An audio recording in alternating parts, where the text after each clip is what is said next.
So we can get started with going over the basic 5 types of lights. In your folders, you have these files. So these are a couple of example levels I made just to showcase individual things. But if you open the lighting underscore start level, that's the base level, which has nothing in there but, well, it's the same level, but there's no lighting in there at all. As you can see, it's all black. So I'm gonna immediately save as and save it as some different name so we can work with it.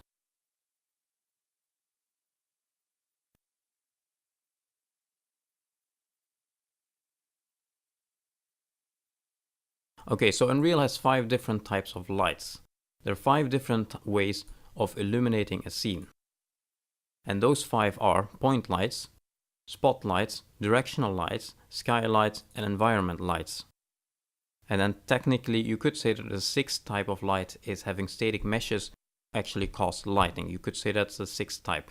But we'll get back to that 6th type later on. To begin with, you have the 5 standard types. So a point light is the most basic one.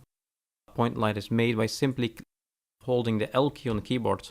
So I'm holding L, and as I hold L and I click somewhere, where I click, a light appears, like so.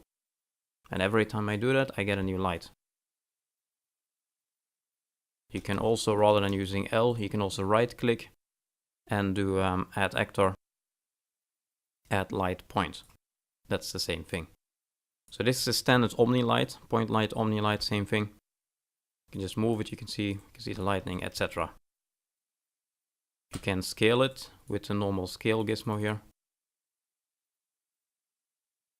So it gets bigger, and that's pretty much it. If you double click it and go to its properties,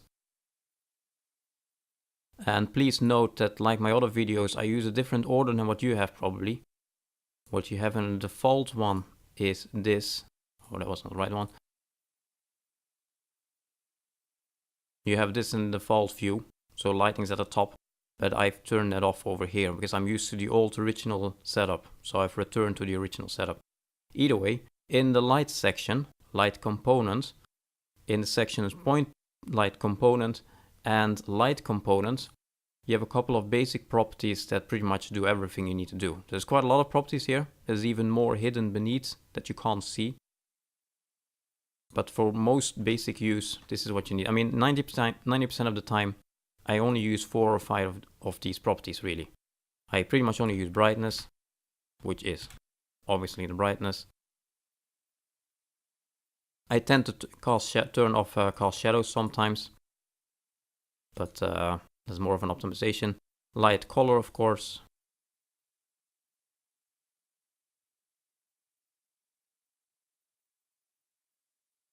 And in point light component, we have radius, obviously how big it is. Notice I usually type nice numbers like 512 or 1024. You will see me doing this all the way through the video. You don't have to do that. That's just because I'm used to brush sizes. You can just as well type 500. There's no reason you can't do that. But I'm just so used to typing this. So this is the radius. And then one other nice one is fall of exponent. That's how quickly the light fades out. So we can show you that here if I make it a bit more intense. So you can see here, this is the sphere. This is the radius of the light. The light fades out like this. If the exponent gets smaller, the light fades out more abrupt. If I make the exponent really small, I get a very harsh circle. The light pretty much doesn't fade out. It reaches to the end of the sphere and then instantly disappears. If I make it very big, it's a very gradual fade out.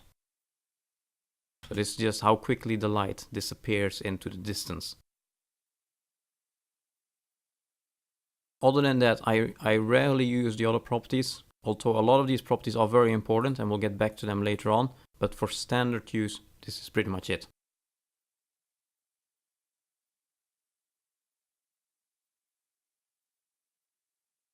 Also part of the basics here, if you were to now play the game, it would show up black. You wouldn't see this light. The light you see over here and the shadows that you're seeing over here, those are dynamic right now.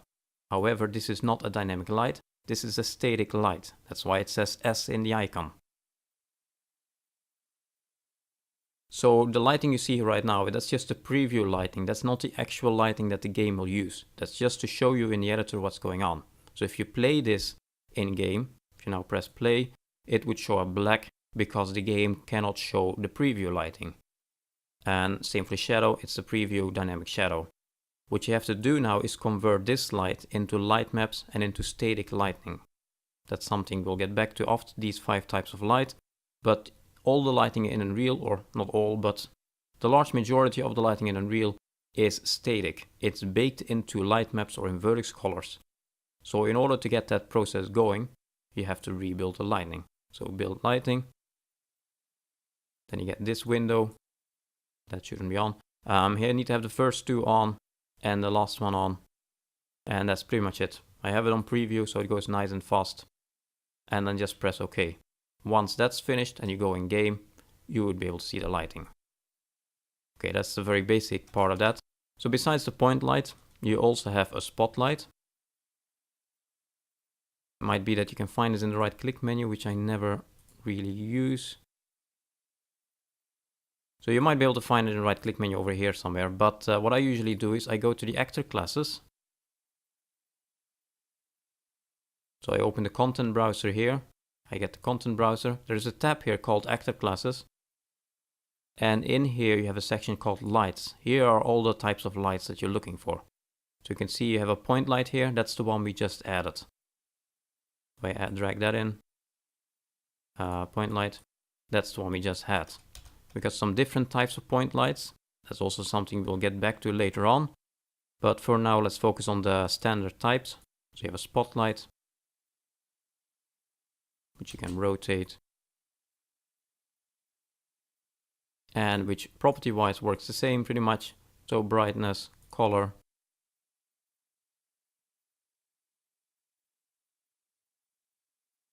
fall of exponent radius, and you also have an extra section for the cone angle, which is basically how wide the cone is around it. You can see this gets wider, this gets smaller.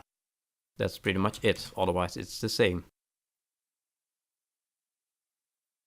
So those are the 2 standard ones used for the majority of time in the levels. Then you also have something called a skylight. This is a bit older, it's not used that much anymore. A skylight will illuminate the entire level. It's basically an ambient light. It does not cast a shadow, so the lighting will go through everything. You can see the ground here is lit. The lighting just goes through the roof. So it doesn't cast a shadow and it's persistent through the entire level. You can see inside it's lit up as well now. So it's pretty much as an ambient light. It doesn't matter where you place it, it affects the entire level at all times. So usually when I place these things, I just place it somewhere in the middle of the level above the center, in a place where I can easily see it. And in fact, you can use these boxes at the bottom to scale the icon up, so it's easier to see the icon. In the properties of this, you can set the brightness and the color. That's the same, no difference there. And you also actually have, it actually casts 2 lights. It casts 1 light from above, coming down from above, going downwards. And it casts another light from below, going up. That light is currently black. You can see the ceiling is dark. But if you look here in the properties at the bottom, or perhaps at the top for you, it says skylight components. This is the lower brightness, so you can see now I can illuminate the ceiling. And I can actually give that a different color. So now I get purple ceilings and blue floors. I usually set this to 0.1, like a very small value, so it's pretty much just a very subtle ambient light. And I set both brightness and lower brightness usually to the same. And I set both the light color and the lower light color usually to the same as well. Usually a type of blue.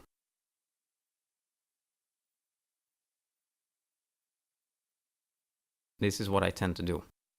And that's it. And then I leave it alone. Then again, there are better ways of doing this. This is the original way from the first generation Unreal Engine 3 games and all that. So in a way it got a bit outdated. But it's still perfectly useful. So that's the skylight. Then the next type is a directional light.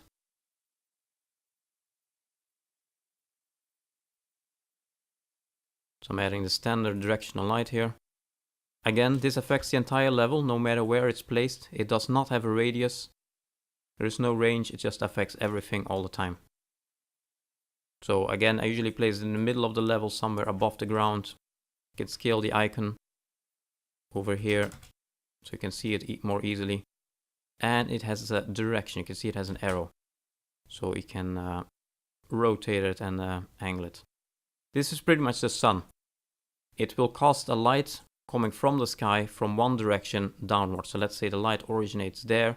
It will just make rays coming down as a very large directional light, illuminating everything in the level.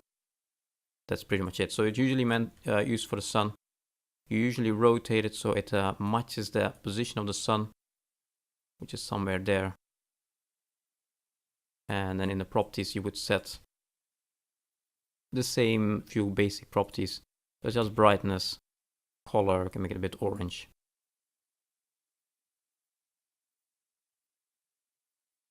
Something like that. And actually there's no other properties, there's no radius, there's nothing else to do here. That's it. So that's the directional light. The last and much less well-known type is the environment light. If you go to View World Properties, in the section Light Mass, you have environment color here and environment intensity. This is basically an ambient type light cast from the entire sky hemisphere. So the entire upper part of the sky casts this color light downwards. It does cast shadow, so inside you're not going to see it, so the inside is going to remain black here, but the outside will be lit up. So if you set an environment color here, let's pick something very obvious. You might have to rebuild this, but it already seems to show up. You can see here, if you set the intensity, you get a light through the whole level. Now right now it shows up inside as well, but again, if you rebuild this, it should only show up outside. This is basically the replacement for skylight. So the skylight actor, that was the original, and that later on got replaced by this. You can see this is what it is like after rebuild. So it casts a shadow, you can see the inside is still dark. You can see the roof here underneath the building, it's dark as well. So this is better than a skylight in the sense that it casts a shadow and it's more realistic. It actually comes from the atmosphere. It can be even better if you enable advanced environment color and then set the sun color. I'm going to set the sun color something orange, increase the intensity a bit, and this will basically mix in a second light color into this. So in a way that somewhat replaces a directional light, although it would never be able to truly replace it because the directional light has distance field shadows and dynamic shadows and all that, and this doesn't have that. But still, it could complement it. So you have the color of the sun, the brightness of the sun, and you have the direction of the sun. If you leave this 0, it will take over the direction of the directional light. Since we have no directional light in here right now, I'm going to quickly type something there. Kind of hard to guess because you can't really see this at all. Pretty much just have to guess it. Actually, just do slight number so it slightly points sideways, I hope. And let's rebuild again. And you can see that appears to work. This side of the building is a bit purple, the other side is orange. If you would have tweaked the direction better, you would have seen a even bigger difference. But you can see here, you basically get an ambient light in 2 different angles and 2 different colors for additional realism. I tend to not use this that much. It also slows down the rebuild a bit more. The skylight is fast to rebuild, and I'm simply used to the old method, but this is technically better.